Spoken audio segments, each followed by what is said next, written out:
현재 미국 워싱턴 백악관이 한국 특사의 발표로 인해 긴급 상황에 돌입했습니다. 가장 큰 성과는 방산협력 프레임워크 MOU를 체결한 것입니다. 심도 있는 논의를 통해 650억 달러 이상의 사업을 함께 추진하기로 하였습니다. 한국 UAE 협약금 총 650억 달러. 발표가 전 세계로 송출되던 그 순간 트럼프는 얼어붙었고 외신 기자들이 몰려왔습니다. 칼리드 왕자는 미국의 초유의 에너지 최후 통첩을 날린 것, 방산, AI, 원전, 미래 산업을 한 번에 묶어 한국에 올인하겠다는 말이나 다름없었죠. 불과 3개월 전 미국의 힘으로 압박당하던 그 중동이 아니었습니다. 세계 패권의 그림자 속에서 조용히 한국으로 방향을 틀어버린 사우디. 미국의 관세 협박, 중국의 자본 압력은 이제 물거품이 될 것이다. 이것은 단순한 외교 뉴스가 아닌 힘의 시대가 완전히 기울어 버렸다는 신호였는데요. 과연 사우디의 마음을 돌린 한국의 카드는 도대체 무엇이었을까요? 그 3개월간의 진실을 지금 바로 공개하겠습니다. 이야기를 시작하기 앞서 사연 속의 제작에 힘이 되는 구독과 좋아요 부탁드립니다. 한국을 응원하신다면 대한민국 화이팅! 이라고 아래 댓글로 남겨주세요. 방산 전 주기 350억, 그리고 투자 300억. 총 650억 달러의 격주 워킹그룹. 새벽 2시가 갓 넘은 시각, NSC 상황실에 대형 스크린의 자막이 흘렀습니다. 저는 그 숫자들을 처음에는 담담하게 바라봤습니다. 걸프 지역에서 대규모 거래 발표가 나오는 것은 어전을 일이 아니었으니까요. 사우디와 UAE는 늘 누군가와 무언가를 계약하고 그것이 국제 언론을 탔습니다. 저는 그런 뉴스에 이미 오래전에 면역이 된 사람이었습니다. 숫자에 놀라지 않는 것, 그것이 이 자리에서 살아남는 방법 중 하나이기도 했습니다. 그러나 화면 속 발표자가 누구인지 확인하는 순간 제 손가락이 멈췄습니다. 한국이었습니다. 한국의 특사가 UAE 왕세자와 나란히 서서 방산 전 주기 협력과 에너지 연계 투자를 동시에 발표하고 있었습니다. 저는 처음엔 단순한 수출 계약 발표라고 생각했습니다. 한국이 무기를 팔고 UAE가 사는 것. 그런 거래는 여러 나라가 해왔고 미국도 늘 해온 일이었습니다. 하지만 화면 구석의 자막을 다시 읽는 순간 그 생각이 무너졌습니다. 격주 워킹그룹. 저는 숫자보다 그 두 글자에서 더 크게 얼어붙었습니다. 650억 달러는 크지만 읽을 수 있는 숫자였습니다. 전 세계에서 해마다 벌어지는 방산 거래의 규모를 생각하면 충격적이기는 해도 이해 가능한 수치였습니다. 하지만 격주는 다른 차원의 이야기였습니다. 그것은 속도였고 의지였고 전략이었습니다. 단순히 많은 돈을 쓰겠다는 선언이 아니라 그 돈을 어떻게 움직이겠다는 방식에 관한 선언이었습니다. 국제 외교의 세계에서 격주라는 말은 단순한 회의 일정이 아닙니다. 그건 전장에서나 쓰는 리듬입니다. 협상안을 만들고 초안을 조율하고 관련 부서 의견을 수렴하고 법무 검토를 거치고 워싱턴의 승인을 기다리고 다시 초안을 수정하는 미국식 사이클은 통상 6개월에서 1년이 걸립니다. 복잡한 사안이면 그 이상도 갑니다. 그런데 한국은 14일 단위로 진척을 점검하겠다고 공개 선언한 것이었습니다. 그것은 합의가 아니라 진군의 선포였습니다. 전쟁의 속도로 협력을 밀어붙이겠다는 의지의 표현이었습니다. 상대방을 안심시키는 말이 아니라 나는 이 속도로 실행한다는 무언의 압박이었습니다. 상황실 안의 12명 관료들이 저마다의 표정으로 스크린을 응시했습니다. 처음에는 조용했습니다. 그 침묵이 무거워지더니 방 안의 분위기가 빠르게 두 방향으로 갈라지기 시작했습니다. 저는 그 갈라짐이 단순히 의견 차이가 아니라는 것을 알 수 있었습니다. 그건 오랫동안 쌓여온 방식과 현실 사이의 균열이 드디어 표면으로 올라오는 소리였습니다. 차관급 상급자가 먼저 입을 열었습니다. 목소리는 낮고 단호했습니다. 그는 항상 단호한 사람이었지만 이날은 그 단호함 안에 날이 더 서 있었습니다. 사우디와 UAE에 메시지를 보내야 한다고 했습니다. 미국이 누구인지를 다시 상기시켜줄 필요가 있다는 것이었습니다. 방산 수출 통제 압박, 정보 공유 축소, 금융기술 협력 재검토 경고. 말하자면 위협을 패키지로 보내자는 것이었습니다. 저는 그 말을 들으며 속으로 긴 한숨을 쉬었습니다. 또 그 방식이었습니다. 상대가 움직이면 압박하고 압박하면 상대가 멈출 것이라는 낡은 공식이었습니다.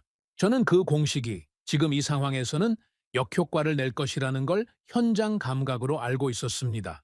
하지만 저 역시 그 공식을 오랫동안 집행해온 사람이었습니다. 그것을 정면으로 부정하는 것은 제 경력 전체를 부정하는 것과 다름없었습니다. 그래서 저는 또다시 침묵했습니다. 그 침묵이 나중에 두고두고 저를 괴롭혔지만 그 순간에는 침묵이 가장 안전한 선택이었습니다. 상황실 반대편 구석에서 현장 군 출신 연락 장교가 낮게 중얼거렸습니다. 지금 필요한 건 경고가 아니라 매력적인 제안이라고. 그 말은 아무도 들으려 하지 않는 방향을 향해 조용히 던져졌습니다. 하지만 저는 그 말을 들었습니다. 그리고 그 말이 옳다는 것도 알고 있었습니다. 하지만 옳다고 알면서도 움직이지 못하는 것. 그것이 바로 조직 안에 오래 있으면 자연스럽게 몸에 배는 방식이었습니다. 저는 두 목소리 사이에서 침묵을 지켰습니다. 경고를 보내는 순간 걸프는 더 멀어질 것이라는 걸 알면서도 말을 꺼낼 수가 없었습니다. 압박을 받으면 상대방은 더 강하게 대안을 찾습니다. 그것이 국가의 본능이고 인간의 본능입니다. 하지만 조직은 늘 더 세게를 선택해왔고 저는 그 선택의 실무 집행자로 오랜 세월을 살아온 사람이었습니다. 그 사실이 이날 새벽 처음으로 불편하게 다가왔습니다. 스크린 속 자막이 다시 한번 돌아왔습니다. 격주 워킹그룹. 저는 그 단어를 바라보며 불길한 예감이 뱃속부터 올라오는 것을 느꼈습니다. 이 방송은 단순한 협력 발표가 아니었습니다. 어딘가에서 판이 뒤집히는 소리였습니다. 도화선이 당겨지는 소리이기도 했습니다. 그리고 불꽃은 이미 붙어 있었습니다. 그 순간 제 태블릿에 기밀 메모 하나가 수신되었습니다. 중국이 걸프 내부의 핵심 실세, 라인에 접근하고 있다는 보고였습니다. 방식은 전형적이었지만 이번에는 규모와 속도가 예상보다 훨씬 컸습니다. 항만 개발과 클라우드 인프라 제공을 입구로 삼고 AI 기반 감시 시스템 구축을 패키지로 묶어 제안하는 방식이었습니다. 금융 지원을 연결 고리로 활용하면서 그 과정에서 자연스럽게 축적되는 데이터와 네트워크 영향력을 나중에 조용히 회수해가는 구조였습니다. 보고서에는 이미 실제 접촉이 이루어진 인물들의 이니셜이 담겨 있었습니다. 그 이니셜들 중 일부는 제가 직접 아는 사람들과 연결되는 이름들이었습니다. 그것이 보고서를 단순한 정보가 아닌 현실의 문제로 만들었습니다. 총을 들지 않는 전쟁이었습니다. 포성이 없고 눈에 보이지 않기 때문에 더 위험한 종류의 침투였습니다. 미국이 걸프의 압박을 강화할수록 그 틈이 더 벌어진다는 것을 저는 이미 알고 있었습니다. 중국은 그 틈을 연료로 사용했습니다. 우리가 경고를 보낼 때마다 그들은 조건 없는 지원을 부각시키며 더 매력적인 대안으로 자신들을 포장했습니다. 우리는 그들의 각본 위에서 의도한 대로 움직이고 있었습니다. 그리고 제 금고 안에는 더 심각한 문서가 하나 있었습니다. 중국 측이 걸프 내부 인사를 포섭하려 했던 정황이 담긴 보고서였습니다. 그 보고서를 공개하면 외교적 파장이 클 것이었습니다. 하지만 공개하는 순간 미국의 압박, 외교가 그 포섭을 가능하게 만든 구조적 원인이었다는 사실이 함께 드러날 것이었습니다. 그것은 제 커리어의 끝을 의미할 수도 있었습니다. 그래서 저는 그 보고서를 금고 안에 넣어둔 채 오랫동안 침묵하고 있었습니다. 진실과 생존 사이에서 갈라진 채로 그 갈라짐이 저를 조금씩 무너뜨리고 있었습니다. 보고서를 읽고 태블릿을 내려놓으려는 순간 제가 관리하던 비공식 채널에 메시지 하나가 도착했습니다. 사우디 측 비밀 연락 라인이었습니다. 이 시간에 활성화되는 일이 드문 채널이었습니다. 화면에 뜬 짧은 문장을 읽는데 채 3초도 걸리지 않았습니다. 하지만 그 문장이 제 안에서 오래 머물렀습니다. 사우디는 새로운 파트너십 옵션을 검토 중이며 조건이 아닌 실행을 원한다는 내용이었습니다. 옵션이라는 단어가 제 목을 조였습니다. 오랜 경험으로 배운 것이 있습니다. 동맹은 옵션을 검토하지 않습니다. 계속 이어가야 할 관계에 있는 쪽은 그 단어를 선택하지 않습니다. 탈출구를 찾는 사람만이 옵션을 검토합니다. 그 한 문장 안에 사우디가 지금 어느 방향을 바라보고 있는지가 압축되어 있었습니다. 그리고 그 끝에 무엇이 있는지를 저는 이미 예감하고 있었습니다. 저는 즉시 추가 정보 라인을 가동했습니다. 아직 새벽이었지만 여러 채널을 통해 단서들을 끌어모았습니다. 몇 시간에 걸쳐 흘러 들어온 조각들이 하나의 그림으로 완성되기 시작했습니다. 사우디의 핵심 실세가 한국 측과 접촉을 시도하고 있다는 내용이었습니다. 그것도 단순한 무기 구매 차원이 아니었습니다. 방산 전 주기의 에너지 원전 연계, AI 전력 수요 관리까지 묶은 복합 패키지 방식으로 UAE에서 이미 발표된 구조와 거의 동일한 형태였습니다. UAE가 먼저 손을 잡았고 사우디는 그것을 옆에서 지켜보며 자신들의 선택지를 조용히 계산하고 있었습니다. 단순히 따라가는 것이 아니었습니다. 사우디는 UAE의 결과를 검증 데이터 삼아 더 큰 판을 벌이려는 것이었습니다. 머릿속에서 그림 하나가 완성됐습니다. 미국은 줄을 세웠습니다. 중국은 돈으로 포섭하려 했습니다. 그런데 한국은 실행 시스템으로 신뢰를 만들고 있었습니다. 세 가지 방식이 동시에 걸프를 향해 뻗어 있었는데 걸프는 이미 한 방향으로 기울어지고 있었습니다. 그 방향의 끝에 한국이 있었습니다. 새벽빛이 상황실 창문 틈으로 스며들기 시작할 무렵 저는 오랫동안 자리에서 일어나지 못했습니다. 주변 관료들이 하나둘 빠져나가고 인원이 줄었지만 저는 스크린을 끄지 않은 채 그 자리에 있었습니다. 스크린 속 한국 특사의 얼굴이 중계 화면에 남아 있었습니다. 그 얼굴을 바라보며 저는 이상한 감정을 느꼈습니다. 경쟁심인지, 경외감인지 아니면 두려움인지 구분하기 어려운 무언가였습니다. 오랫동안 한국을 기술은 좋지만 속도가 느린 동맹 정도로 평가해온 제 인식이 그 새벽 한 번도 느껴보지 못한 방식으로 흔들리고 있었습니다. UAE 발표는 도화선이었습니다. 사우디의 메시지는 이미 불꽃이 붙었다는 신호였습니다. 문제는 미국이 그 불꽃을 끄려 한다는 것이 아니었습니다. 진짜 문제는 미국이 불꽃을 끄는 방법밖에 배우지 않았다는 것이었습니다. 불이 왜 붙었는지, 어디서 시작됐는지를 들여다보는 대신 반사적으로 소화기를 들이대는 것이 우리의 오랜 방식이었습니다. 그리고 그 방식이 오늘 이 순간에도 반복되려 하고 있었습니다. 12년 동안 옳다고 믿어온 방식이 처음으로 흔들리는 것을 느꼈습니다. 그 흔들림은 낯설었습니다. 불편했습니다. 하지만 동시에 오래 억눌려 있던 무언가가 수면 위로 올라오는 것 같은 감각이기도 했습니다. 저는 그것을 공포라고 불렀습니다. 그리고 그 공포의 정체는 이것이 끝이 아니라 시작이라는 예감이었습니다. 며칠 뒤 저는 리야드에 내려 있었습니다. 왕실 전략위원회 별관, 공식 의전이 생략된, 그래서 오히려 더 중요한 자리였습니다. 공식 채널을 통한 만남이 아닌 비공개 접촉이라는 것 자체가 이미 많은 것을 말해주고 있었습니다. 사우디는 미국이 모르게 이 자리를 마련한 것이 아니었습니다. 미국이 알아도 상관없다는 태도로 자리를 잡은 것이었습니다. 그 차이가 중요했습니다. 과거였다면 이런 회동은 반드시 사전에 워싱턴에 보고되고 조율됐을 것입니다. 하지만 지금 사우디는 그 절차를 생략했습니다. 그것이 무엇을 의미하는지 저는 리야드 공항에 내리는 순간부터 알고 있었습니다. 맞은편에 앉은 파이살 알-라시드는 처음부터 격식을 걷어냈습니다. 왕실 전략위원회의 실세로 알려진 그는 차분한 어조로 그러나 날선 질문으로 첫 마디를 던졌습니다. 우리는 동맹입니까? 아니면 관리 대상입니까? 저는 준비해간 공식 메시지를 꺼내려다 멈췄습니다. 그 질문은 외교적 레토릭이 아니었습니다. 오랫동안 내부에서 쌓이고 쌓인 무언가가 마침내 압력을 이기지 못하고 터져 나오는 소리였습니다. 경고도 위협도 아닌 그냥 진심이었습니다. 리야드의 공기는 건조했습니다. 하지만 그 방 안의 온도는 달랐습니다. 파이살의 눈빛에는 분노가 아니라 피로가 담겨 있었습니다. 수십 년을 미국의 안보 우산 아래에서 살아온 나라가 처음으로 그 우산의 무게에 대해 입을 여는 표정이었습니다. 저는 그 눈빛을 보며 미국이 지금까지 사우디를 어떻게 바라봐 왔는지를 거꾸로 느꼈습니다. 우리는 그들을 동맹이라고 불렀지만 그들이 실제로 느낀 것은 관리라는 단어에 더 가까웠던 것이었습니다. 파이살은 말을 이었습니다. 사우디가 처한 현실을 천천히 나열했습니다.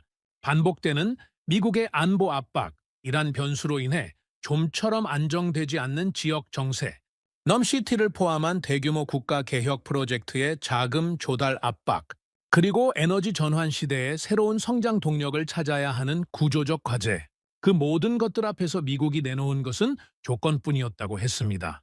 지원을 받으려면 이것을 하지 마라, 저것을 바꿔라, 우리가 원하는 방향으로 움직여라.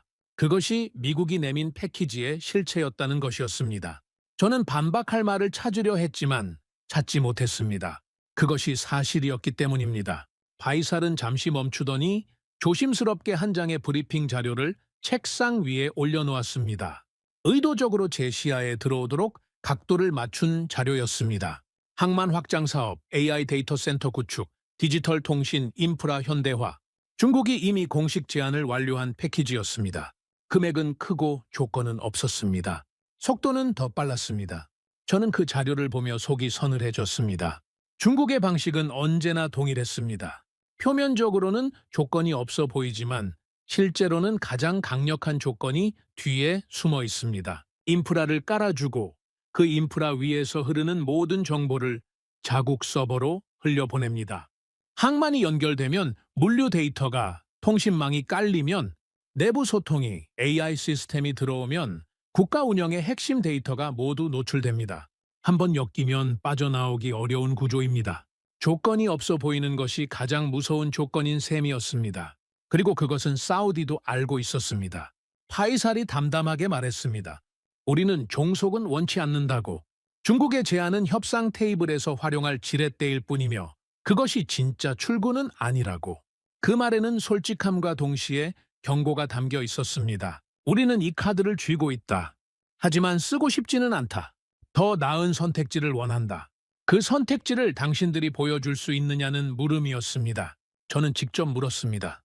왜 한국입니까? 파이살은 전혀 망설이지 않았습니다. 그들은 판매가 아니라 동행을 제안했습니다.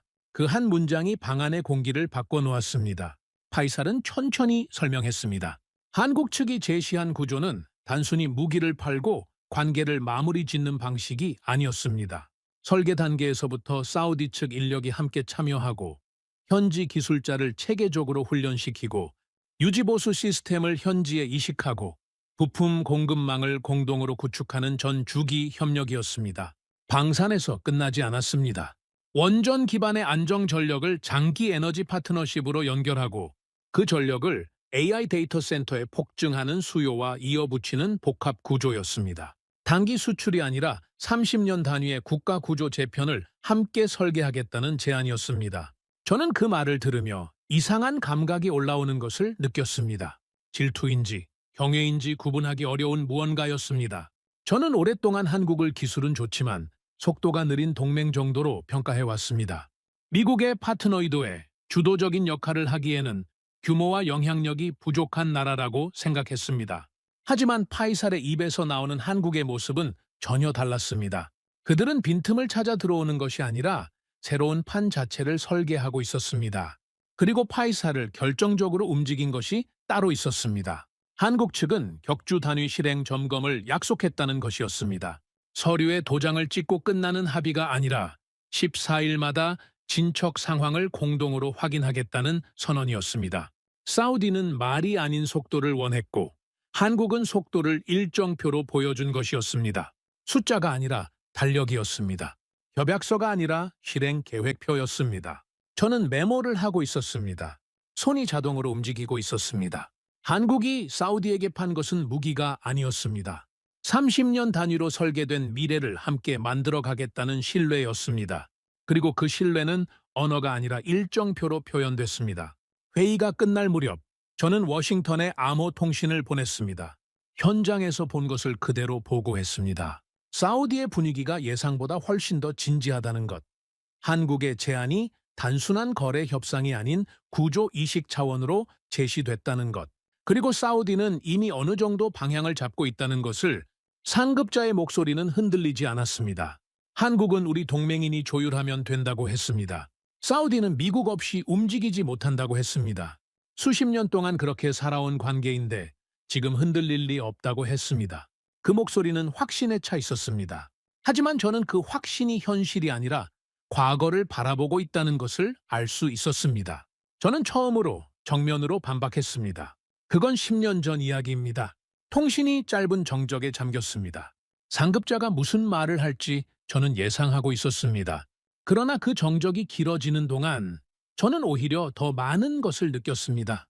지금 균열이 일어나고 있는 것은 걸프가 아니었습니다. 미국 내부의 인식이 현실을 따라가지 못하고 있었습니다. 우리는 10년 전의 지도를 들고 지금의 지형을 걷고 있었습니다.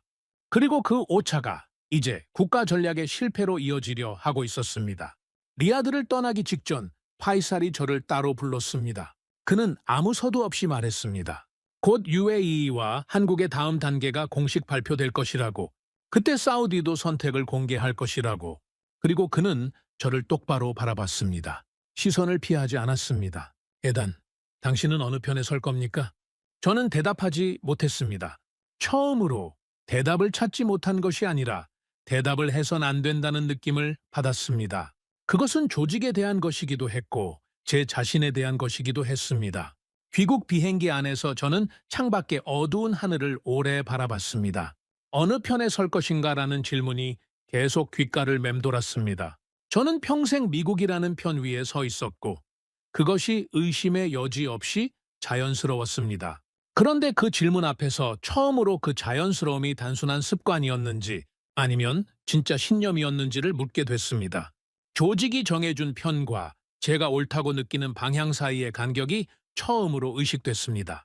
작은 간격이었지만 그 간격이 거짓말처럼 선명하게 느껴졌습니다. 비행기가 고도를 높일수록 그 간격은 더 선명해지는 것 같았습니다. 그리고 그 선명함이 다음에 제가 내릴 땅에서 어떤 선택을 해야 할지를 조용히 묻고 있었습니다. 며칠 뒤 저는 아부다비에 있었습니다. 아부다비 외교 단지 내 비공개 전략 회의실. 공식 석상이 아니었습니다. 저는 옵서버 자격으로 참석했습니다. 미국 측 인사로서 공식 개입 없이 현장을 지켜보는 역할이었습니다. 그 자격이 오히려 저를 더 자유롭게 만들었습니다. 말해야 할 의무도 방어해야 할 입장도 없었습니다. 그냥 보고 듣고 느끼면 됐습니다. 회의실 안에는 한국전략경제협력 특사단과 UAE 고위 실무진이 마주 앉아 있었습니다. 한국 측 실무총괄인 한서준이 단상 앞에 섰습니다. 40대 초반으로 보이는 그는 화려한 인상이 아니었습니다. 과하지 않은 정장, 단정한 자세, 군더더기 없는 동작. 하지만 그가 입을 열었을 때 회의실의 공기가 달라지는 것을 저는 분명히 느꼈습니다. 첫 슬라이드에 문장 하나가 크게 적혀 있었습니다. 합의는 오늘, 실행은 14일 이내. 저는 그 문장을 보는 순간 잠깐 멈췄습니다. 발표 자료의 첫 장에 일정을 박아 넣는 방식이었습니다. 통상적인 외교 프레젠테이션은 비전과 가치로 시작합니다. 우리가 얼마나 좋은 파트너인지, 우리의 역사가 얼마나 신뢰할 수 있는지를 먼저 이야기합니다. 하지만 한서준은 그 순서를 뒤집었습니다. 첫 장부터 속도를 들이밀었습니다. 이것이 우리의 방식이라는 선언이었습니다. 한서준은 방산 전 주기 협력의 구조를 풀어냈습니다. 단순한 무기 판매가 아니었습니다. 공동 설계 참여, 현지 인력 훈련, MRO, 즉 유지 보수 현지화, 부품 공급망 공동 구축.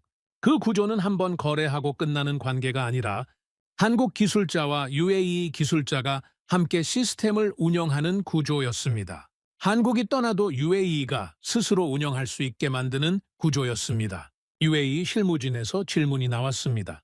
리스크는 어떻게 관리할 것이냐는 물음이었습니다. 한서준은 짧고 명확하게 답했습니다. 리스크는 공유한다고. 대신 성과도 공유한다고. 저는 그 답을 들으며 노트에 뭔가를 적고 있었습니다. 나중에 확인해보니 저는 이렇게 써놓았습니다. 이건 계약이 아니라 생태계 이식이다. 저도 모르게 손이 움직인 것이었습니다. 통상적인 방산 거래는 단방향입니다. 파는 쪽이 기술을 쥐고 있고 사는 쪽은 그것을 의존합니다. 고장이 나면 파는 쪽에 손을 벌려야 합니다. 부품이 필요하면 파는 쪽의 일정을 기다려야 합니다. 그 의존 구조가 장기적으로 협상력의 불균형을 만들고 결국 압박의 도구가 됩니다. 저는 그 구조를 수없이 활용해왔습니다. 그것이 미국식 방산 외교의 핵심 중 하나였으니까요.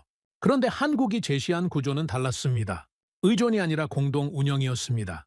한국이 기술을 이식하되 UAE가 그 기술을 자국 인력으로 운영하게 만들었습니다.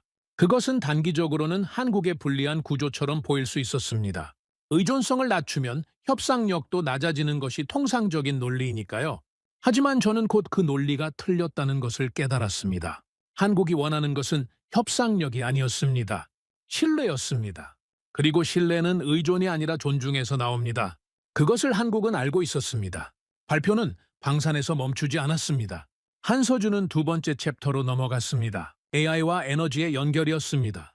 UAE에서 AI 데이터 센터 확장이 본격화되면서 전력 수요가 폭발적으로 증가하고 있었습니다. 그 수요를 안정적으로 충당하기 위한 해법으로 한국은 원전 기반의 안정 전력 공급을 제시했습니다. 단순히 원전을 짓겠다는 이야기가 아니었습니다. 원전을 중심으로 스마트 그리드를 연계하고 그 그리드가 AI, 데이터 센터와 방산 시설의 전력 수요를 동시에 감당하는 복합 에너지 생태계를 설계하겠다는 것이었습니다. 저는 그 설명을 들으며 속으로 감탄했습니다. 이것은 단순한 인프라 수출이 아니었습니다. 에너지, 방산, 디지털 기술이 하나의 생태계 안에서 맞물리는 구조였습니다. 어느 하나를 빼면 전체가 흔들리는 방식이었습니다. 그것은 30년 단위로 사고하는 사람만이 설계할 수 있는 그림이었습니다. 저는 속으로 인정했습니다. 이들은 거래가 아니라 미래를 팔고 있다는 것을. 그리고 세 번째 챕터가 펼쳐졌습니다. 한서준이 일정표를 화면에 띄웠습니다. 2주 단위 점검, 분기별 현장 검증, 공동 TF 상시 운영, 각 항목 옆에 담당자 이름과 연락처까지 기재되어 있었습니다. 발표 자료가 아니라 운영 매뉴얼이었습니다. 합의하고 나면 이렇게 움직인다는 구체적인 설계도였습니다. UAE 실무진 중 한 명이 고개를 끄덕이는 것이 보였습니다. 작은 동작이었지만 저는 그것을 놓치지 않았습니다. 그 고개 끄덕임 하나가 수십 쪽 분량의 외교 문서보다 더 많은 것을 말해주고 있었습니다.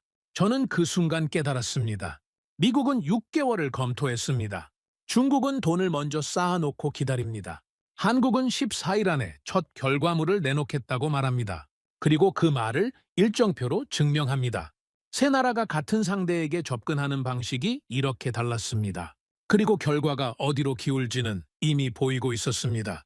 회의가 끝난 뒤 저는 복도에서 한서준과 짧게 마주쳤습니다. 저는 참지 못하고 물었습니다. 왜 이렇게 서두릅니까? 그는 미소를 짓지 않았습니다. 하지만 그 표정 안에는 거만함도 긴장도 없었습니다. 담담함이었습니다. 그리고 담담하게 말했습니다. 우린 압박 대신 결과로 설득합니다. 시간이 가장 공정하니까요. 그 말이 제 머리를 강하게 때렸습니다. 짧은 문장이었지만 그 안에 많은 것이 담겨 있었습니다. 압박 대신 결과. 저는 오랫동안 압박으로 상대를 움직여 왔습니다. 하지만 한서준은 그 방식을 처음부터 선택하지 않았습니다. 결과를 쌓고 그 결과가 스스로 말하게 했습니다. 그리고 그것이 더 오래가는 신뢰를 만든다는 것을 알고 있었습니다. 처음으로 저는 위협이 아니라 존중을 느꼈습니다. 아니, 정확히 말하면 존중받는다는 느낌이 아니었습니다. 제가 오랫동안 존중하지 않아 온 무언가를 처음으로 마주하는 느낌이었습니다. 그것이 더 불편했습니다. 회의실을 나오며 저는 워싱턴으로부터 긴급 메시지를 받았습니다. 상급자였습니다. 한국이 판을 키우기 전에 미국이 먼저 움직여야 한다는 내용이었습니다. 걸프에 대한 압박 수위를 높이고 한국의 역할을 제한할 방안을 검토하라는 지시였습니다. 저는 그 메시지를 읽으며 한동안 복도 한가운데에 서 있었습니다. 회의실 안에서 방금 목격한 것과 메시지 속에 담긴 지시 사이의 간격이 너무 컸습니다. 회의실 안에서는 신뢰를 쌓는 방식을 받고 메시지 안에는 그것을 무너뜨리는 방식이 담겨 있었습니다. 동시에 파이살의 메시지도 도착했습니다. 사우디가 결정을 앞두고 있다고. 그리고 에단 당신의 입장은 무엇이냐고. 저는 점점 모서리로 몰리고 있었습니다. 워싱턴은 압박을 원했고 파이살은 입장을 원했고 한서준이 남긴 말은 제 머릿속에서 떠나지 않았습니다. 압박 대신 결과. 그 문장이 저를 어딘가로 조용히 밀어붙이고 있었습니다. 이제 선택은 피할 수 없었습니다. 워싱턴으로 돌아온 다음 날, 저는 NSC 상황실 비공개 고위급 회의에 소집됐습니다. 회의실 분위기는 무거웠습니다. 평소에도 가볍지 않은 자리였지만 이날은 달랐습니다. 참석자들의 얼굴에서 초조함이 읽혔습니다. UAE 발표 이후 사우디의 움직임이 포착되면서 워싱턴 내부에서도 상황이 심각하다는 인식이 빠르게 확산되고 있었습니다. 하지만 그 심각함을 다루는 방식이 문제였습니다. 차관급 상급자가 테이블 중앙에 앉아 먼저 입을 열었습니다. 목소리는 여전히 낮고 단호했습니다. 사우디가 한국과 깊어지기 전에 선을 그어야 합니다. 그가 꺼낸 카드는 세 가지였습니다. 방산 수출 통제 압박을 강화하는 것, 기밀 정보 공유 수위를 낮추는 것, 그리고 금융기술 협력 재검토를 공식 경고로 보내는 것. 세 가지 모두 위협이었습니다. 협력이 아니라 강압이었습니다.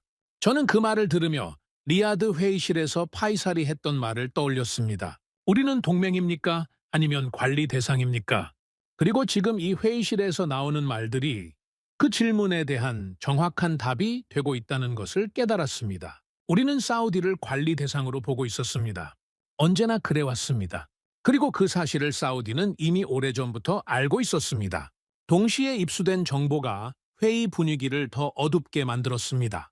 중국계 투자 컨소시엄이 사우디 디지털 인프라의 대규모 제안을 공식 제출했다는 내용이었습니다. AI 데이터 센터와 항만, 스마트 물류 통합 패키지였습니다. 중국은 타이밍을 계산하고 있었습니다. 미국이 압박을 강화하는 시점에 맞춰 조건 없는 대안을 들이밀고 있었습니다.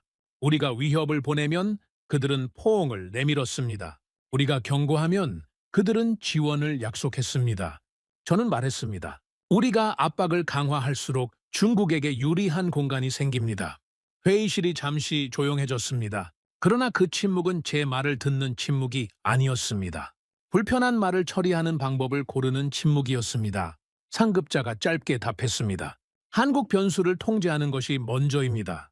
저는 그 말에서 무언가가 어긋나는 소리를 들었습니다. 한국은 우리 동맹이었습니다. 조율의 대상이지 통제의 대상이 아니었습니다. 하지만 그 자리에서 그 말을 꺼낸다는 것은 이 조직이 동맹을 어떻게 보고 있는지를 가장 솔직하게 드러내는 순간이기도 했습니다. 우리는 동맹을 통제해 왔습니다. 관리해 왔습니다. 그것이 우리가 배운 방식이었습니다. 며칠 뒤 저는 다시 리야드로 향했습니다. 파이살과의 두 번째 대면이었습니다. 이번에는 저도 준비했습니다. 워싱턴이 원하는 공식 메시지를 전달해야 했습니다. 미국은 동맹의 안보 일관성을 중요하게 본다는 표현으로 포장된 실질적으로는 경고에 가까운 메시지였습니다. 파이살은 제 말이 끝나자마자 짧게 답했습니다. 일관성입니까? 통제입니까? 침묵이 방을 채웠습니다. 그 짧은 질문이 제가 가져온 모든 외교적 수사를 벗겨냈습니다. 저는 대답하지 못했습니다. 왜냐하면 그 질문에 대한 정직한 대답을 저 스스로도 알고 있었기 때문입니다. 통제였습니다. 우리는 통제를 일관성이라고 불러왔습니다. 파이살은 더 이상 숨기지 않았습니다. 그는 테이블 위에 문서 하나를 놓았습니다. 한국과 사우디 간 방산 전주기 협력 초안이었습니다. 에너지 AI 연계 장기 프레임도 함께였습니다. 이미 초안 단계까지 와 있었습니다. 실질적인 협상이 물밑에서 상당히 진행되어 있었습니다. 저는 그 문서를 보는 순간 이상한 감각을 느꼈습니다. 패배감이 아니었습니다. 변화의 냄새였습니다. 무언가가 돌이킬 수 없는 방향으로 움직이고 있다는 감각이었습니다. 그리고 그것이 반드시 나쁜 일이 아닐 수도 있다는 아직은 희미한 생각이 처음으로 스쳤습니다. 우리는 중국의 종속도, 미국의 조건도 원치 않습니다. 한국은 우리에게 균형추를 제시했습니다. 파이살의 그 말이 제 귀에 오래 남았습니다. 균형추. 사우디는 어느 한쪽에 완전히 기대려는 것이 아니었습니다. 미국도 중국도 한국도 각각의 역할을 가지되 그 어느 쪽에도 완전히 종속되지 않는 구조를 원했습니다. 그리고 한국은 그 균형추 역할을 자처했습니다. 미국과 적대하지 않으면서 중국을 밀어내지도 않으면서 사우디가 선택권을 유지할 수 있도록 도와주는 위치를 선택한 것이었습니다. 저는 워싱턴으로 돌아와 보고서를 작성했습니다. 두 가지 버전을 동시에 써내려갔습니다. A하는 압박 유지 필요라고 적었습니다. 사우디에 대한 경고 수위를 높이고 한국의 역할을 제한하는 방향이었습니다. 조직이 원하는 결론이었습니다. 반은 새로운 접근이 필요하다고 적었습니다. 한국 모델을 검토하고 미국이 동맹을 관리가 아닌 파트너십으로 재설계해야 한다는 내용이었습니다. 조직이 불편해할 결론이었습니다. 저는 커서를 깜빡이는 화면 앞에서 오랫동안 멈춰 있었습니다. 이것은 단순한 정책 문서가 아니었습니다. 여기에는 제 경력이 걸려 있었습니다. 제 신념이 걸려 있었습니다. 미국의 자존심도 걸려 있었습니다. 그리고 동맹의 미래도 걸려 있었습니다. 그 모든 것이 한 문서 안에 압축되어 있었습니다. 안을 선택하면 조직은 안심할 것이었습니다.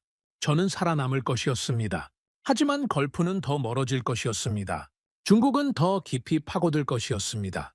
그리고 결국 미국은 안보 제공자에서 구경꾼으로 전락하는 미래를 맞이할 것이었습니다. 제가 가장 두려워하던 바로 그 미래였습니다. 반을 선택하면 조직은 불편해할 것이었습니다. 제 충성심이 의심받을 것이었습니다. 하지만 적어도 현실을 현실로 기록하는 것이었습니다. 그것이 분석관의 역할이라는 것을 저는 알고 있었습니다. 커서는 계속 깜빡였습니다. 저는 처음으로 조직보다 현실을 생각하고 있었습니다. 그 생각이 어디로 이어질지 아직은 알 수 없었습니다. 하지만 그 생각을 멈출 수가 없었습니다. 리야드로부터 보고가 올라오기 시작한 것은 한국 사우디 비공개 실무 TF가 가동된 지 열흘째 되던 날이었습니다. 저는 그 보고를 비공식 경로로 받았습니다. 공식 채널을 통한 것이 아니었습니다. 제가 오랫동안 관리해온 현장 연락망을 통해 흘러들어온 내용이었습니다. 처음 보고서 첫 줄을 읽었을 때 저는 2번 확인했습니다. 내용이 믿기지 않아서가 아니었습니다. 믿기지 않아야 한다는 생각이 들어서였습니다. 한국 측 워킹그룹이 가동 첫 14일 안에 방공체계 통합 시뮬레이션 결과를 제출했다는 내용이었습니다. 현지 정비 인력 훈련 일정도 확정됐고 기술 이전 범위 초안도 공유됐습니다. 합의 이후 첫 보고가 나오는데 보통 몇 달이 걸리는 이 세계에서 한국은 2주 안에 결과물을 만들어냈습니다. 리야드 국방부 산하 전략조정실에 파견된 사우디 실무진이 그 문서를 받아들고 한 반응이 보고서에 그대로 담겨 있었습니다. 이건 제안서가 아니라 작업 보고서다. 저는 그 문장을 읽으며 잠시 멈췄습니다. 제안서와 작업 보고서 사이의 거리가 얼마나 먼지를 저는 12년의 경력 동안 누구보다 잘 알고 있었습니다. 제안서는 가능성을 이야기합니다. 작업 보고서는 완료된 것을 이야기합니다. 한국은 14일 만에 가능성을 완료로 바꿔놓았습니다. 며칠 뒤 2번째 보고가 들어왔습니다. 기존 사우디 방공 시스템과 한국이 제안한 체계 간의 연동 모의 테스트 결과였습니다. 통합 가능성을 검증하는 시뮬레이션이었는데 사우디 측 내부 예상으로는 최소 6개월이 소요될 작업이었습니다. 기술적 복잡성, 기존 시스템과의 호환성 문제, 데이터 표준화 작업까지 고려하면 그보다 더 걸릴 수도 있다고 봤었습니다. 실제 결과는 5주였습니다. 5주 만에 통합 가능성이 입증됐습니다.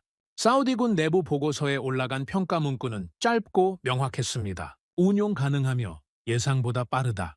저는 그 문구를 읽으며 숫자 하나가 머릿속에 박히는 것을 느꼈습니다. 5주. 6개월이 5주가 됐습니다. 그것은 단순한 효율의 문제가 아니었습니다. 그것은 방식의 문제였습니다. 한국은 다른 방식으로 일하고 있었습니다. 저는 그 보고서를 출력해 책상 위에 놓고 오래 바라봤습니다. 미국이 같은 작업을 맡았다면 얼마나 걸렸을까를 계산해 봤습니다. 계약 협상, 법적 검토, 기술 이전 승인, 의회 보고, 부서 간 조율. 보수적으로 잡아도 1년은 넘었을 것이었습니다. 그 차이가 단순히 행정 속도의 문제가 아니라는 것을 저는 알고 있었습니다. 그것은 상대방을 어떻게 바라보는가의 문제였습니다. 한국은 사우디를 검증해야 할 대상이 아니라 함께 일해야 할 파트너로 보고 있었습니다. 그 시선의 차이가 5주와 1년의 차이를 만들었습니다. 세 번째 보고는 에너지 쪽에서 왔습니다. 한국 측이 AI 데이터 센터 확장 시 발생하는 전력 수요 예측 모델을 제시했다는 내용이었습니다. 단순한 수치 예측이 아니었습니다. 원전 기반 안정 전력과 스마트 그리드 연계 방안이 구체적인 수치와 함께 제시됐습니다.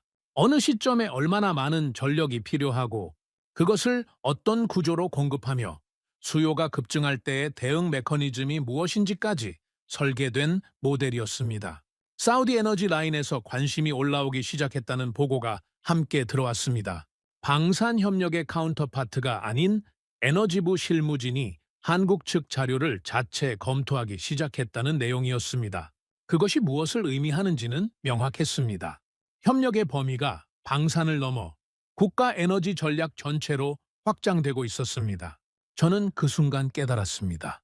한국은 무기를 파는 것이 아니었습니다. 국가 구조를 설계하고 있었습니다. 방산이 뼈대라면 에너지는 혈관이었습니다. 그리고 AI는 두뇌였습니다. 그 세 가지가 하나의 설계도 안에서 맞물리는 구조를 한국은 제안하고 있었습니다. 어느 하나를 뺄 수 없는 구조. 한번 받아들이면 30년 이상 함께 갈 수밖에 없는 구조였습니다. 저는 점점 방관자가 아니라 증인이 되어가고 있었습니다. 그 즈음 UAE에서도 신호가 왔습니다. UAE 고위 인사가 공개 포럼에서 발언했습니다. 한국과의 협력은 단기적 거래가 아니라는 내용이었습니다. 외교적 수사로 포장됐지만 그 안에 담긴 메시지는 명확했습니다. UAE는 한국과의 관계를 공개적으로 격상시키겠다는 선언이었습니다. 그 발언이 국제 언론을 탔습니다. 워싱턴 내부에 긴장감이 퍼졌습니다. 상급자가 짧게 말했습니다. 이건 상징 싸움이다. 저는 그 말을 들으며 생각했습니다. 상징이 아니었습니다. 실적이었습니다. 한국이 만들어낸 것은 선언이 아니라 결과였고 UAE가 그 결과를 공개적으로 인정한 것이었습니다. 상징처럼 보이는 것이 사실은 가장 단단한 현실인 경우가 있습니다. 이것이 그런 경우였습니다. 파이살로부터 비공식 메시지가 도착한 것은 UAE 발언이 보도된 이틀 뒤였습니다. 문장은 짧았습니다. 우리는 실행을 본다. 그리고 기억한다. 그리고 덧붙인 말이 있었습니다. 미국은 우리를 붙잡으려 한다. 한국은 우리와 걷겠다고 한다. 저는 그 문장을 읽으며 오래 생각했습니다. 붙잡는 것과 함께 걷는 것의 차이. 그 두 가지 모두 상대방 곁에 있는 방식이지만 느낌은 완전히 다릅니다. 붙잡히는 쪽은 자유를 잃습니다. 함께 걷는 쪽은 방향을 가집니다. 사우디는 오랫동안 붙잡혀 있었고 이제 처음으로 함께 걷는 방식을 만난 것이었습니다. 저는 인정할 수밖에 없었습니다. 감정이 아니라 실적이 판을 바꾸고 있었습니다. 한국은 소리치지 않았습니다. 협박하지 않았습니다. 회유하지도 않았습니다. 그냥 약속한 날짜의 결과를 가져왔습니다. 6개월 걸릴 일을 5주에 해냈습니다. 제안서 대신 작업 보고서를 냈습니다. 그리고 그것이 모든 외교적 수사보다 강력하다는 것을 한국은 알고 있었습니다. 저는 그때 처음으로 진짜 의미의 경쟁을 느꼈습니다. 미국의 경쟁 상대는 중국이 아니었습니다. 우리 자신의 방식이었습니다. 우리가 고수해온 방식이 스스로를 뒤처지게 만들고 있었습니다. 그것을 인정하는 것이 가장 어려운 일이었습니다. 그리고 그 어려운 일을 저는 이제 피할 수 없는 지점에 서 있었습니다. 그 즈음 저의 금고 안에서 그 보고서가 다시 떠올랐습니다. 중국이 걸프 내부 인사를 포섭하려 했던 정황이 담긴 문서였습니다. 저는 그것을 오랫동안 열지 않았습니다. 공개하면 미국의 실책이 드러나고 침묵하면 한국의 성과가 정치적 공격에 노출될 수 있었습니다. 하지만 이제 상황이 달라지고 있었습니다. 판이 커질수록 그 보고서를 계속 금고 안에 가둬두는 것이 더 큰 문제를 만들 수 있었습니다. 진실은 늦어도 반드시 도착해야 한다는 생각이 처음으로 머릿속에서 선명하게 떠올랐습니다. 그 생각이 다음 챕터에서 저를 어디로 이끌지 그 순간에 저는 아직 몰랐습니다. 그것은 회의 시작 이틀 전에 나타났습니다. 사우디 내부 전략 회의를 앞두고 출처 불명의 보고서가 관련 실무진 사이에 조용히 유포됐습니다. 내용은 두 가지였습니다. 첫 번째, 한국 방산 체계의 장기 유지비가 초기 제시 금액 대비 급격히 증가할 가능성이 있다는 내용이었습니다. 두 번째, 원전 연계 전력 공급 계획이 과장됐을 수 있다는 의혹이었습니다. 수치도 있었고 인용 출처처럼 보이는 자료도 붙어 있었습니다. 처음 보면 그럴듯해 보이는 문서였습니다. 저는 그 보고서를 입수하고 즉시 분석에 들어갔습니다. 수치를 하나하나 대조했습니다. 인용 출처를 역추적했습니다. 그리고 오래 걸리지 않아 결론이 나왔습니다. 수치는 맥락에서 뽑아낸 조각이었습니다. 인용 출처는 실제로는 존재하지 않거나 완전히 다른 내용을 담고 있었습니다. 누군가가 공을 들여 만들어낸 조작이었습니다. 흔적을 더 파고들었습니다. 이 문서가 어디서 처음 나타났는지를 추적했습니다. 며칠이 걸렸습니다. 그리고 결국 실마리가 잡혔습니다. 문서의 최초 유통 경로가 중국계 로비 네트워크와 연결된 인물들과 교차됐습니다. 직접적인 증거는 아니었습니다. 하지만 정황은 충분했습니다. 의혹은 총보다 빠르게 퍼집니다. 그것이 사실이든 아니든 한번 퍼지면 회수가 되지 않습니다. 사우디 내부 일부 실무진이 흔들리기 시작했다는 보고가 들어왔습니다. 전략회의 분위기가 급격히 냉각됐습니다. 불과 며칠 전까지 상승세를 타던 흐름이 보이지 않는 손 하나에 의해 흔들리고 있었습니다. 저는 그 구도를 보며 분노가 올라왔습니다. 중국은 한국과 정면으로 싸우지 않았습니다. 한국의 실적을 뒤집을 수 없다는 것을 알고 있었기 때문입니다. 그래서 신뢰를 공격했습니다. 실적이 아무리 좋아도 의심이 생기면 흔들립니다. 그것이 가장 오래된 방해 공작의 원리였습니다. 총을 쏘지 않고 상대방이 스스로 넘어지도록 바닥을 흔드는 방식이었습니다. 그리고 워싱턴에서는 또 다른 종류의 압박이 시작됐습니다. 제가 작성한 반보고서, 새로운 접근이 필요하다는 내용의 문서가 상부에서 문제시됐습니다. 상급자가 저를 별도로 불렀습니다. 회의실 문이 닫히자마자 그가 물었습니다. 당신은 한국의 로비스트입니까? 미국의 관리입니까? 그 질문이 공기를 가르는 소리가 들리는 것 같았습니다. 저는 차갑게 느껴지는 의자의 등을 기댄 차에 그 말을 받아냈습니다. 12년 동안 한 번도 받아본 적 없는 종류의 공격이었습니다. 충성심에 대한 공개적인 의심이었습니다. 이 조직에서 충성심의 의심을 받는다는 것이 무엇을 의미하는지 저는 잘 알고 있었습니다. 커리어의 균열이 시작되는 소리였습니다. 저는 대답하기 전에 잠깐 멈췄습니다. 그리고 말했습니다. 저는 현실을 보고하는 관리입니다. 그 말이 상급자의 마음을 바꾸지는 못했습니다. 회의실을 나오면서 저는 이제 물러설 자리도 숨을 곳도 없다는 것을 느꼈습니다. 조직은 저를 의심하기 시작했고, 걸프는 흔들리고 있었고, 중국은 그 흔들림을 조용히 넓히고 있었습니다. 파이살이 정역적인 제안을 해온 것은 바로 그 시점이었습니다. 의혹을 공개 검증하자는 것이었습니다. 한국, 사우디, 미국 실무진이 함께 모여 유포된 보고서의 내용을 기술적으로 검토하자는 제안이었습니다. 테이블 위에 올려놓고 투명하게 따져보자는 것이었습니다. 그 제안은 동시에 미국을 향한 시험이기도 했습니다. 우리가 그 자리에 앉느냐 거부하느냐가 미국이 이 상황을 어떻게 보고 있는지를 보여주는 신호가 될 것이었습니다. 워싱턴은 즉각 난색을 표했습니다. 그 자리에 앉는다는 것이 한국의 역할을 공식적으로 인정하는 모양새가 된다는 이유였습니다. 체면의 문제였습니다. 전략의 문제가 아니라 체면의 문제였습니다. 저는 처음으로 강하게 밀었습니다. 거부하면 우리가 패배를 자인하는 겁니다. 의혹이 사실이 아님을 알면서도 검증을 거부한다면 그것이야말로 가장 강력한 자기 고백이 된다는 것이었습니다. 설득이 쉽지 않았습니다. 하지만 결국 참여 승인이 났습니다. 회의는 리야드에서 열렸습니다. 세 나라 실무진이 한 테이블에 앉았습니다. 긴장이 최고조에 달한 회의실이었습니다. 분위기는 차가웠습니다. 서로를 향한 시선에 경계가 담겨 있었습니다. 저는 미국 측 자리에 앉아 한서준이 어떻게 나올지를 지켜봤습니다. 한서준은 흔들리지 않았습니다. 그는 방어하지 않았습니다. 변명하지 않았습니다. 대신 데이터를 펼쳤습니다. 비용 구조를 항목별로 투명하게 공개했습니다. 유지보수 주기 시뮬레이션 결과를 실시간으로 돌렸습니다. 원전 전력 연계 모델을 단계별로 검증했습니다. 유포된 보고서의 수치가 어떤 맥락에서 뽑혔고 실제 데이터와 얼마나 다른지를 나란히 놓았습니다. 중국발 의혹은 하나씩 반박됐습니다. 수치가 거짓이라는 것이 수치로 증명됐습니다. 인용 출처가 존재하지 않거나 왜곡됐다는 것이 원본과의 대조로 드러났습니다. 사우디 실무진이 고개를 끄덕이기 시작했습니다. 처음에는 조심스럽게, 그리고 점점 확신을 가지고 저는 속으로 인정했습니다. 이건 단순한 방어가 아니었습니다. 압도적인 준비였습니다. 한서준은 이미 이 공격을 예상하고 있었던 것처럼 보였습니다. 아니, 어쩌면 실제로 예상하고 있었을지도 몰랐습니다. 실적이 있는 사람은 의혹이 와도 흔들리지 않습니다. 보여줄 것이 있으니까요. 한서준은 그것을 알고 있었습니다. 회의실에서 처음으로 침묵이 우리 편이 됐습니다. 검증이 끝났습니다. 결론은 명확했습니다. 유포된 보고서는 사실에 근거하지 않았습니다. 사우디 실무진의 표정이 바뀌었습니다. 냉각됐던 분위기가 다시 돌아오기 시작했습니다. 저는 그날 밤 오랫동안 금고 앞에 서 있었습니다. 그 안에 있는 보고서를 꺼낼 시간이었습니다. 중국이 사우디 내부 인사를 포섭하려 했던 정황이 담긴 문서였습니다. 공개하면 외교적 파장이 생길 것이었습니다. 제 커리어에도 영향이 올 수 있었습니다. 하지만 이제 침묵은 선택지가 아니었습니다.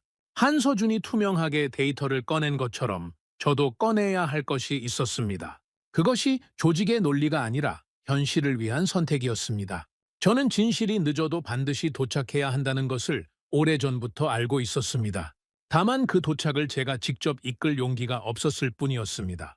저는 금고를 열었습니다. 보고서를 꺼냈습니다. 그리고 제한적 정보 공유 형식으로 중국의 사우디 내부 인사 접근 정황을 파이살 측에 전달하기로 결정했습니다. 공식 채널이 아닌 비공식 경로였습니다. 조직의 승인을 받지 않은 결정이었습니다.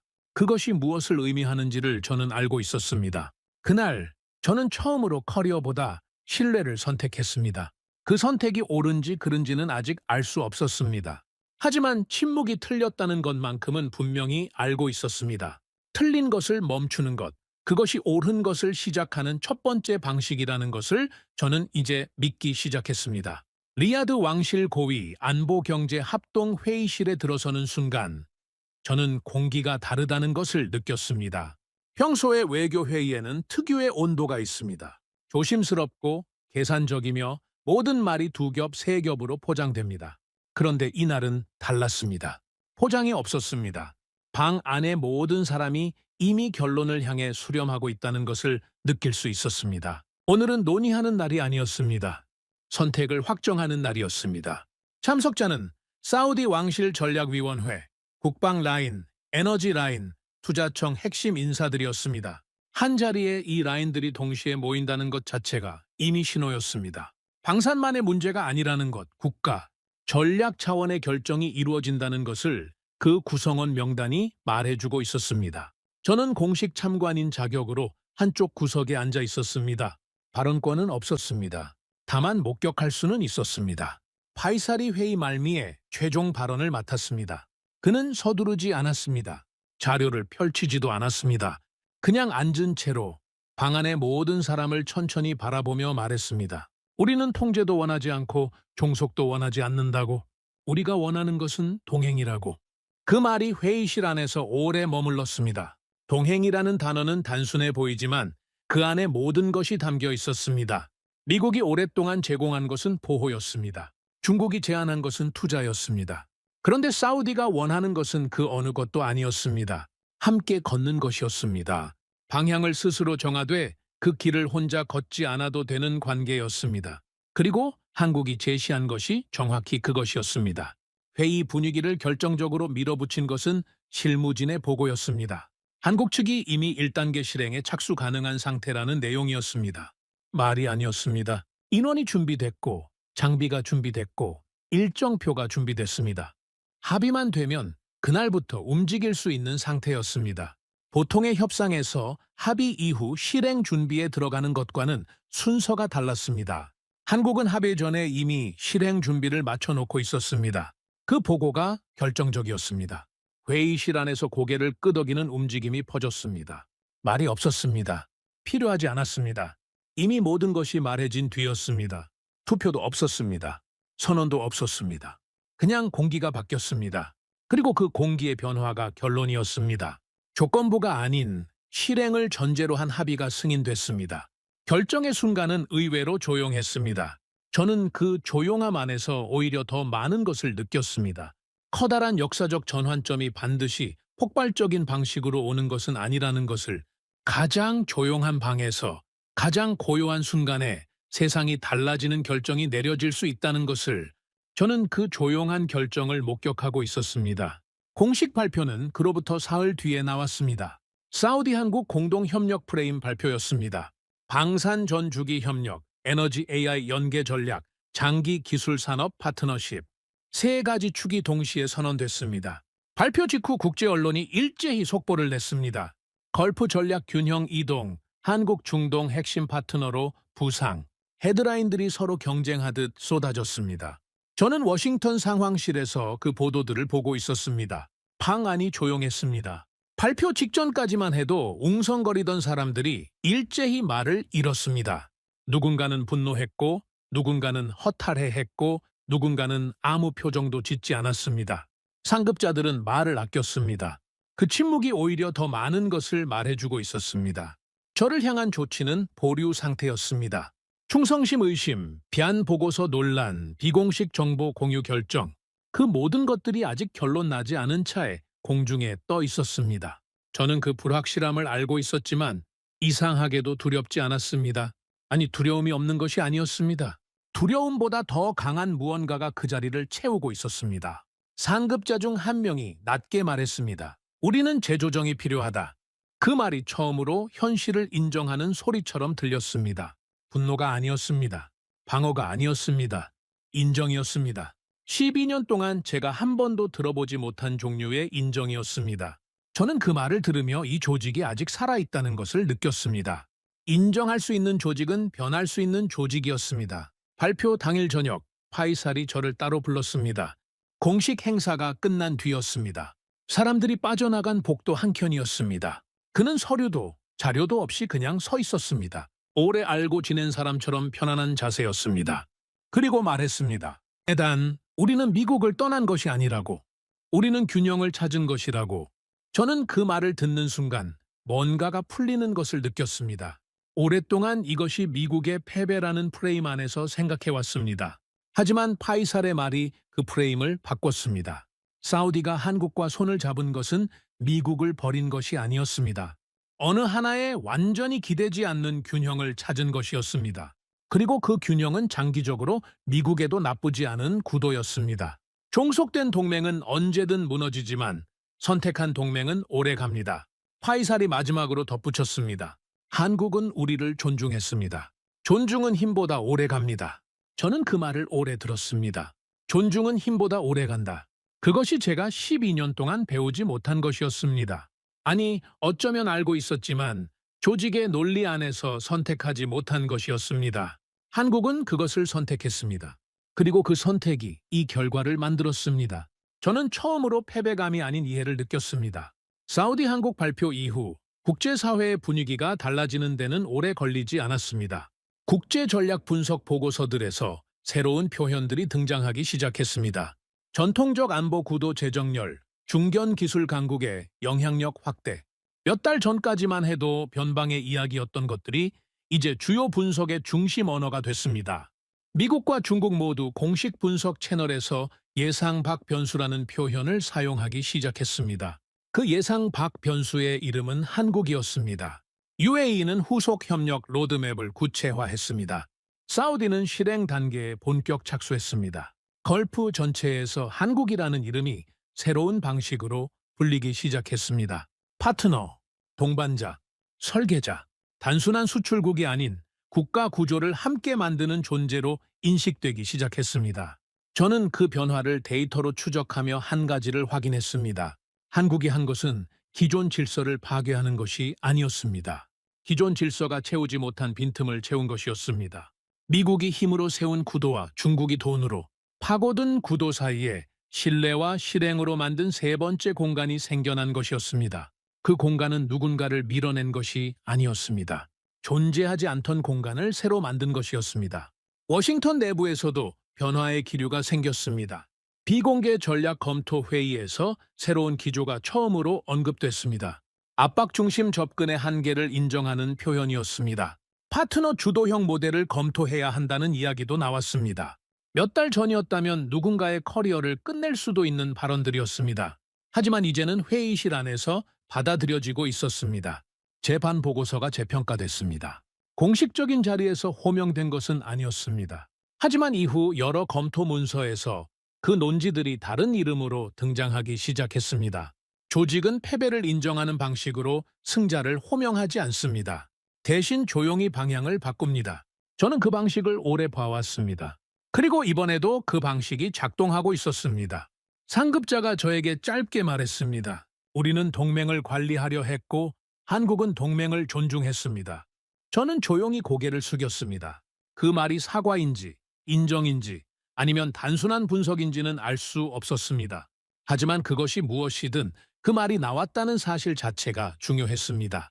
조직이 스스로를 돌아보기 시작했다는 신호였습니다. 중국 쪽에서도 변화가 있었습니다. 사우디 내부에서 일부 디지털 인프라 프로젝트에 대한 재검토가 시작됐습니다. 중국계 컨소시엄이 독점적으로 추진하던 구조에 제동이 걸렸습니다. 완전한 차단이 아니었습니다. 하지만 한국의 협력안이 균형추 역할을 하면서 사우디가 선택지를 나눠들고 협상하는 구조가 만들어졌습니다. 그것이 가장 건강한 형태의 균형이었습니다. 어느 한쪽이 독점하지 못하는 구도. 사우디는 그 구도를 스스로 만들어냈습니다. 저는 처음으로 안도했습니다. 중국의 영향력이 차단된 것이 아니라 제한된 것이었습니다. 그 차이가 중요했습니다. 차단은 갈등을 만들지만 제한은 균형을 만듭니다. 사우디는 갈등이 아닌 균형을 선택했습니다. 그리고 그 선택을 가능하게 한 것이 한국이었습니다. 아부다비 공항 VIP 라운지에서 한서준을 마지막으로 만난 것은 그로부터 몇 주 뒤였습니다. 우연이 아니었습니다. 제가 먼저 연락했습니다. 할 말이 있었습니다. 아니, 정확히는 들을 말이 필요했습니다. 오랫동안 압박으로 세상을 읽어온 사람이 처음으로 다른 방식으로 읽기 시작할 때 그 방식을 먼저 걸어간 사람의 목소리가 필요했습니다. 라운지 한쪽 구석, 조용한 자리였습니다. 한서준은 먼저 말을 꺼내지 않았습니다. 저를 기다렸습니다. 그것이 이미 그의 방식을 보여주는 것이었습니다. 상대방이 준비됐을 때 이야기한다는 것, 서두르지 않는다는 것. 저는 그에게 물었습니다. 왜 이렇게까지 합니까? 이 방식이 단기적으로는 손해인 경우도 많을 텐데 왜 이 길을 선택합니까? 한서준은 잠시 창밖을 바라봤습니다. 그리고 말했습니다. 우린 경쟁을 두려워하지 않습니다. 준비되지 않은 약속을 두려워하죠. 저는 그 말을 듣는 순간 무언가가 정렬되는 느낌을 받았습니다. 준비되지 않은 약속을 두려워한다는 것. 그것은 단순한 실행력의 이야기가 아니었습니다. 자국의 한계를 정직하게 아는 것. 그리고 그 한계 안에서 할 수 있는 것을 최선으로 해내는 것. 과장하지 않고 부풀리지 않고 약속한 것을 약속한 날짜에 내놓는 것. 그것이 한국이 선택한 방식이었습니다. 저는 다시 물었습니다. 국가는 이런 방식으로 성장할 수 있습니까? 그가 답했습니다. 국가는 신뢰로 성장합니다. 그걸 증명하고 싶었습니다. 그 말은 단순한 외교 수사가 아니었습니다. 저는 그 진심을 봤습니다. 수십 년 동안 압박과 통제의 언어로 국제관계를 다뤄온 저에게 그 말은 낯설었습니다. 하지만 낯설다는 것이 틀렸다는 뜻은 아니었습니다. 오히려 오래 익숙해진 것이 꼭 옳다는 뜻도 아니라는 것을 이제 알고 있었습니다. 공항 라운지를 나오면서 저는 혼자 오래 걸었습니다. 제가 12년 동안 일해온 방식, 압박으로 동맹을 붙잡는 것, 통제로 질서를 세우는 것, 그것이 완전히 틀린 것이라고는 말할 수 없었습니다. 힘이 필요한 순간은 있습니다. 압박이 유일한 언어인 상황도 있습니다. 하지만 그것이 유일한 방식이라는 믿음이 틀렸다는 것은 이제 분명했습니다. 한국은 다른 방식이 가능하다는 것을 증명했습니다. 소리치지 않았습니다. 협박하지 않았습니다. 대신 준비했습니다. 약속한 날짜의 결과를 가져왔습니다. 상대방을 존중했습니다. 그리고 그 존중이 신뢰를 만들었고 그 신뢰가 역사를 바꿨습니다. 저는 더 이상 이 변화를 위협으로 보지 않게 됐습니다. 사우디의 선택은 배신이 아니었습니다. 균형이었습니다. 한국의 방식은 도전이 아니었습니다. 가능성이었습니다. 그리고 미국이 할 일은 그 가능성을 차단하는 것이 아니라 그것에서 배우는 것이었습니다. 동맹은 붙잡는 것이 아니라 설득하는 것입니다. 그 설득은 힘이 아니라 신뢰에서 나옵니다. 그리고 신뢰는 선언이 아니라 실행에서 만들어집니다. 저는 평생 힘의 논리 속에서 일해왔습니다. 압박은 빠르고 통제는 익숙했습니다. 하지만 걸프에서 저는 다른 방식을 보았습니다. 한국은 조건을 내걸지 않았습니다. 대신 책임을 내걸었습니다. 그들은 약속을 말하지 않았습니다. 실행을 보여주었습니다. 사우디는 그 손을 잡았습니다. 그리고 저는 인정해야 했습니다. 힘은 질서를 세울 수 있습니다. 하지만 신뢰는 미래를 세웁니다. 그날 이후 저는 동맹을 보는 눈이 달라졌습니다. 이 이야기를 들으신 여러분은 어떠셨나요? 압박이 아닌 신뢰로, 선언이 아닌 실행으로 세계 무대에서 존재감을 증명한 한국의 방식이 마음에 와닿으셨나요? 대한민국은 전쟁의 폐허에서 일어나 반세기 만에 세계가 주목하는 방산에너지 기술 강국으로 성장한 나라입니다. 그 성장의 비결은 언제나 같았습니다. 준비하고, 실행하고, 신뢰를 쌓는 것. 구독과 좋아요로 응원해 주시면 더욱 재미있는 이야기로 찾아뵙겠습니다. 해외 감동 사연을 소개해드리는 스페셜 코리아였습니다. 감사합니다.